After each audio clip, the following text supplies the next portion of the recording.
शुभ प्रभात छात्रों, मैं आपकी हिंदी की अध्यापिका ममता सिंह कक्षा 9वीं से हिंदी लोक भारती में से आपकी 11वीं कविता है जो निर्माणों के पावन युग में, इसका अध्यापन कराने जा रही हूँ। इसके जो रचयिता है, इसको लिखा है किसने? हमारे पूर्व प्रधानमंत्री अटल बिहारी वाजपेयी जी ने। तो हम सर्वप्रथम इनका परिचय देखेंगे। इनका जन्म 25 दिसंबर 1924 मध्य प्रदेश में हुआ तथा इनकी मृत्यु 16 अगस्त 2018 नई दिल्ली में हुई। इनका परिचय: अटल बिहारी वाजपेयी जी भारत के पूर्व प्रधानमंत्री होने के साथ साथ कवि, पत्रकार व प्रखर वक्ता भी हैं। इनकी रचनाएं जीवन की जिजीविषा, राष्ट्र प्रेम एवं ओज से परिपूर्ण है। राष्ट्रीय भावना से ओतप्रोत कई पत्रिकाओं का इन्होंने संपादन भी किया है। ब्रजभाषा व खड़ी बोली में काव्य रचना की है। इनकी प्रमुख विशेषता रही है कि इन्हें पद्म विभूषण, लोकमान्य तिलक पुरस्कार व भारत रत्न पुरस्कार से पुरस्कृत भी किया गया है। इनकी रचनाएं हैं, देखेंगे हम। इनकी जो प्रमुख कृतियां हैं: मेरी 51 कविताएं, ये है कविता संग्रह। कुछ लेख, कुछ भाषण, बिंदु बिंदु, विचार, अमर बलिदान, गद्य रचनाएं हैं। और संसद में 3 दशक, सेक्युलर आदि जो है इनकी रचनाएं हैं। इनकी पद्य संबंधी विशेषताएं हैं। कविता में यहाँ देखेंगे रस की अनुभूति कराने वाली, सुंदर अर्थ प्रकट करने वाली, लोकोत्तर आनंद देने वाली रचना कविता कहलाती है। इसमें दृश्य की अनुभूतियों को साकार किया जाता है। इस कविता में वाजपेयी जी ने नूतन यानी नए अनुसंधान, खोज, संस्कृति के सम्मान, जगत का कल्याण, उत्थान करने के साथ ही साथ चरित्र निर्माण करने को भी विशेष महत्व प्रदान किया है। अब हम देखेंगे यहाँ पर सर्वप्रथम इन्होंने इस कविता द्वारा, कविता में कवि ने वसुधैव कुटुंबकम, देखिए यहाँ पर वसुधैव कुटुंबकम, ये जो है इसके नूतन अनुसंधान यानी नई खोज, संस्कृति के सम्मान, जगत का कल्याण, उत्थान करने के साथ ही साथ चरित्र निर्माण एवं मानवीय गुणों को भी क्या किया है, इन्होंने महत्व प्रदान किया है।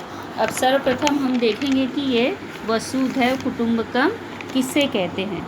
ये है एक संस्कृत का श्लोक है, जैसे महाउपनिषद के श्लोक में लिखा गया है। वसुधैव कुटुंबकम का संस्कृत वाक्यांश है। ये आपको दिखने में 2 ही अलग अलग शब्द दिख रहे हैं, तो ये पूरा एक वाक्य है जो हिंदू धर्म ग्रंथों में जैसे महाउपनिषद में मिलता है। इस वाक्यांश को सनातन धर्म का मूल संस्कार या विचारधारा माना जाता है। इसका अर्थ देखिए, वसुधैव, वसुधैव का अर्थ होता है पृथ्वी, और कुटुंबकम का अर्थ होता है कि एक परिवार। जिसका दिल बड़ा होता है वो पूरी पृथ्वी को एक परिवार के समान मानता है।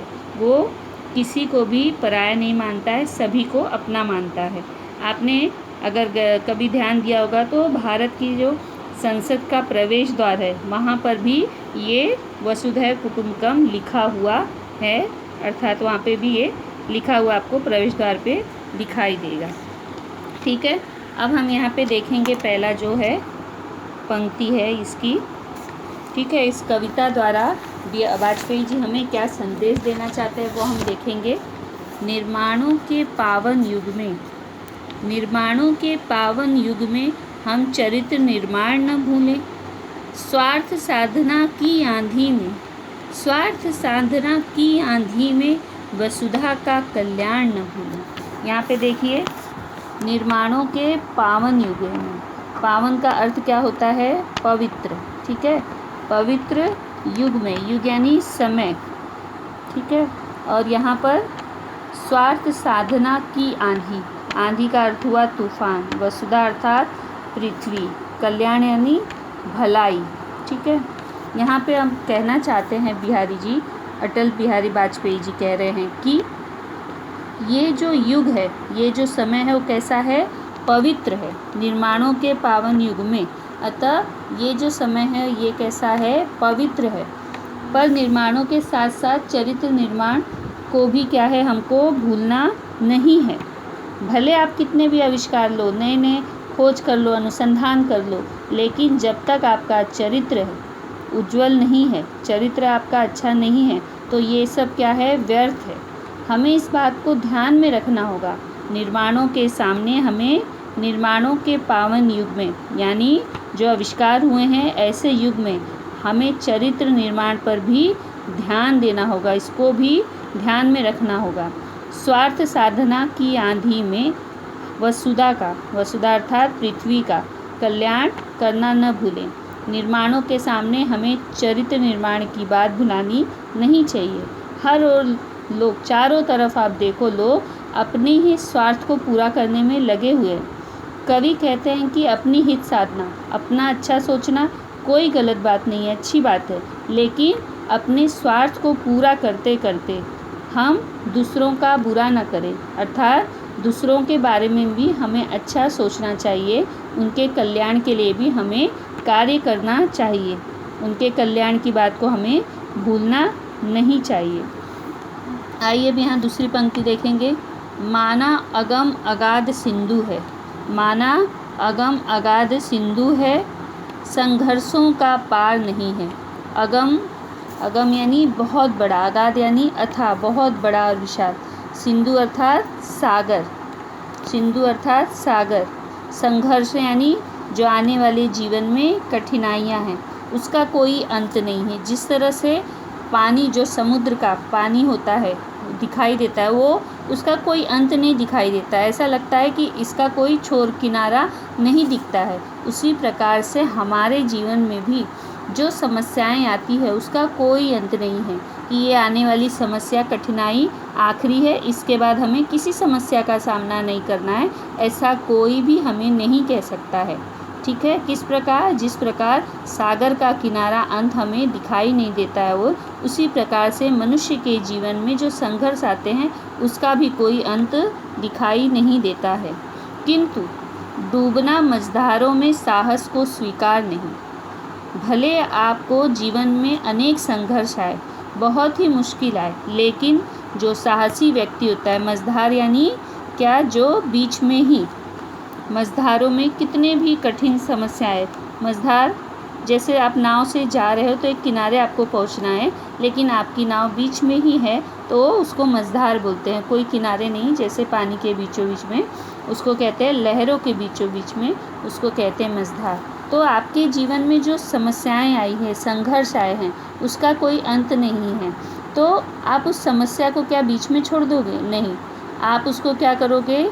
खोज करोगे, उस समस्या का समाधान ढूंढोगे और उस समस्या को अपने जीवन से दूर करके खुश रहने का और जीवन में आगे बढ़ने का प्रयास करोगे।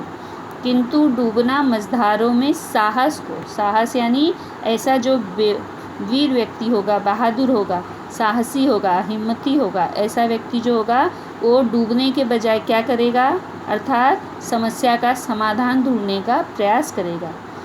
जटिल समस्या सुलझाने को, जटिल अर्थात कठिन, जो बहुत कठिन समस्या जीवन में आई है, समस्या को सुलझाने को नूतन यानी नए, अनुसंधान अर्थात खोज की तलाश करेगा।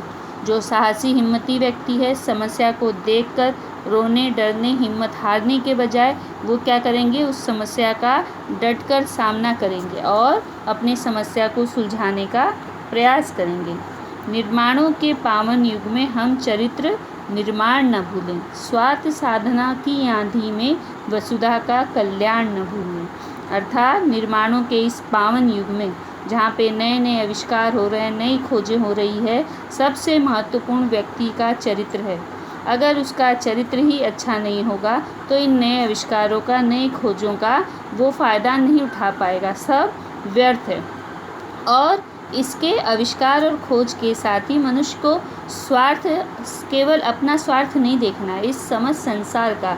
इसीलिए अटल बिहारी वाजपेयी जी ने सर्वप्रथम, मैंने आपको बताया, ये वर्ड कहा है वसुधैव कुटुम्बकम, अर्थात ये जो पृथ्वी है, ये पूरी पृथ्वी के जो लोग हैं वो एक परिवार के समान हैं। यहाँ पर सबको अपना समझकर चलना है, किसी से भेदभाव और किसी से दुर्व्यवहार हमें नहीं करना है। ठीक है, ये पंक्ति आपको आई समझ में।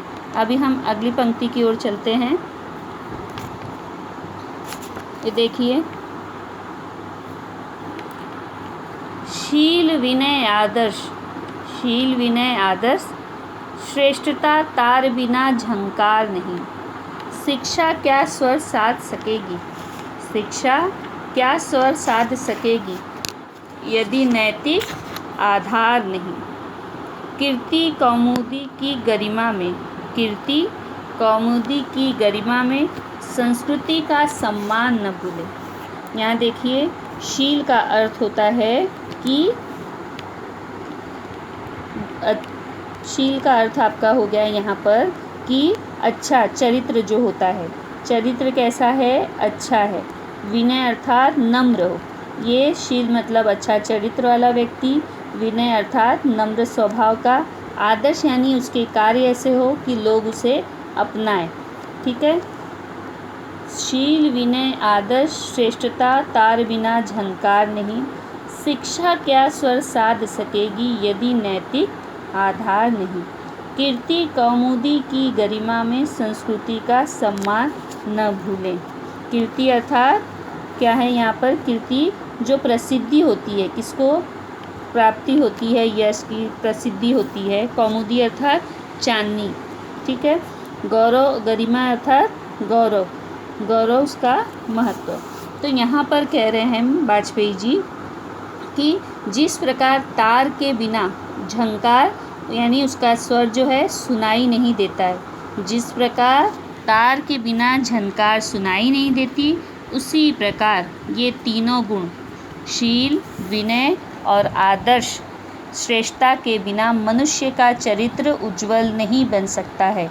मनुष्य को अपना चरित्र उज्ज्वल बनाने के लिए इन तीनों नैतिक गुणों का होना उसमें बहुत ही आवश्यक है। सच्ची शिक्षा, ज्ञान वही होती है जिसका आधार नैतिकता हो। मनुष्य को इस बात का हमेशा ध्यान रखना चाहिए कि उसे यश यानी जीवन में जो सफलता है, ख्याति, प्रसिद्धि है, वो उसे कैसे उज्ज्वल चांदनी के गौरवमय प्रकाश में अपनी संस्कृति का सम्मान करने से ही प्राप्त होगी। ये नहीं कि आपने भले कुछ भी प्राप्त कर लिया हो, लेकिन जब आपका चरित्र उज्ज्वल नहीं होगा तो सबका अर्थ नहीं है। नैतिक मूल्य अर्थात हमारा उज्ज्वल चरित्र इन सब से बनता है। एक गुण है, इन्हें हमें भुलाना नहीं है, इन गुणों को अपने जीवन में बनाए रखना है। इन तीनों गुणों को अपने जीवन में बनाए रखकर ही हमें क्या है, अच्छी जो ज्ञान है वो प्राप्त होंगे, संस्कार प्राप्त होंगे, और अच्छे संस्कार से हम अच्छे समाज और अच्छे परिवेश का निर्माण कर सकते हैं। शिक्षा हमें ज्ञान देगी जिससे हम चरित्र का विकास कर सकते हैं। अतः हमें निर्माणों के पावन युग में चरित्र निर्माण न भूलें। स्वार्थ साधना की आंधी में वसुधा अर्थात पृथ्वी का कल्याण न भूलें। आइए हम अंतिम पंक्ति देखेंगे यहाँ पर। आविष्कारों की कृतियों में यदि मानवता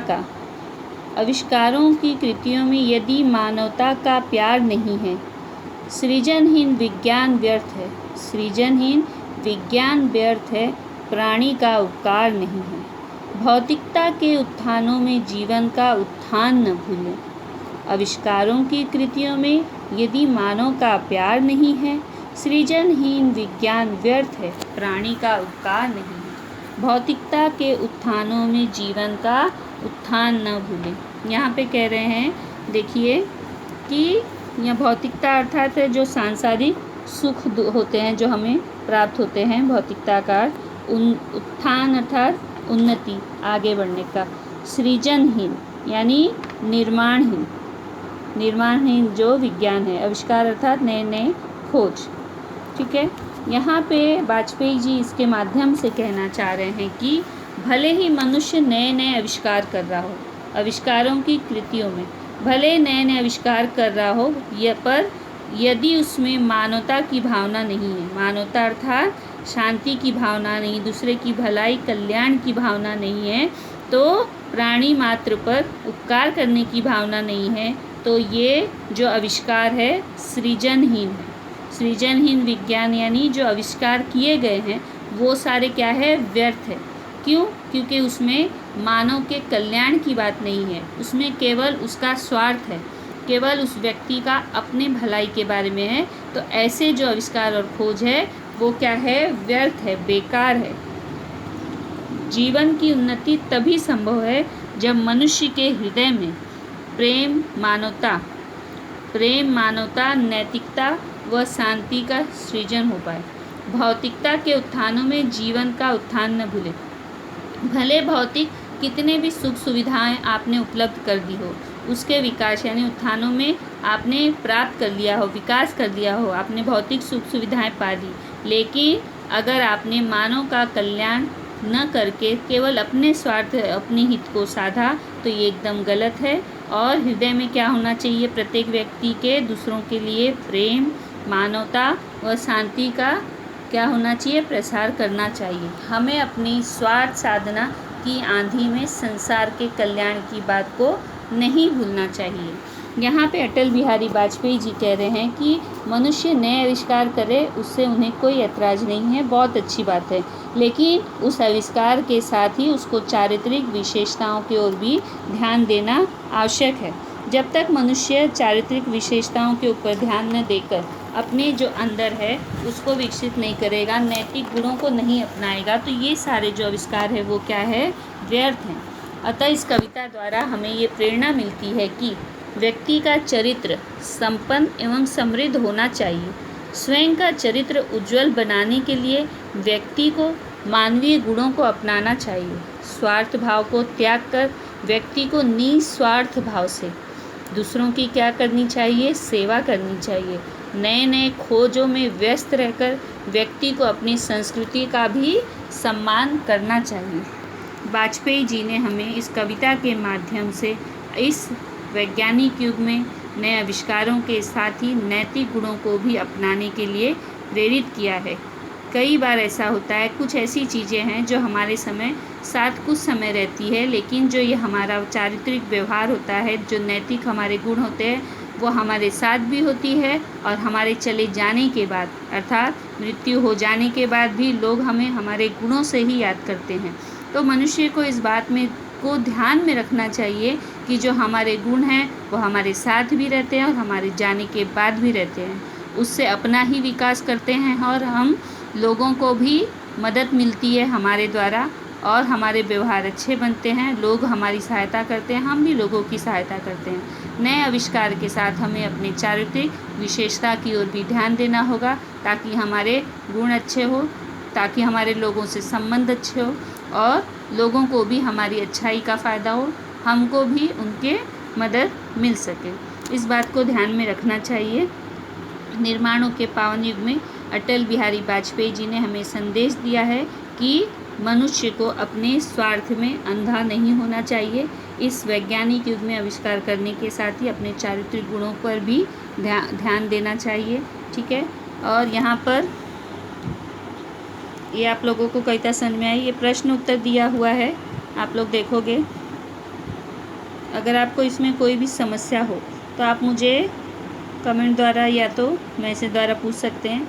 शब्द संसार है, ये मैंने आप लोगों को बताया और ये मैं आपको PDF द्वारा भेज दूँगी। और जैसे वसुधा, इसका अर्थ है पृथ्वी, अगम यानी अपार, अगाध यानी अथाह, मझधार लहरों के बीचों बीच, कौमुदी यानी चांदनी, भौतिकता यानी सांसारिकता, उत्थान यानी उन्नति।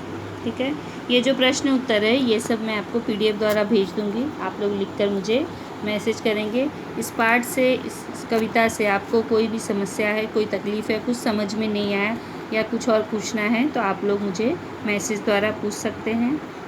यहीं पे मैं अपना स्पष्टीकरण समाप्त कर रही हूँ। धन्यवाद।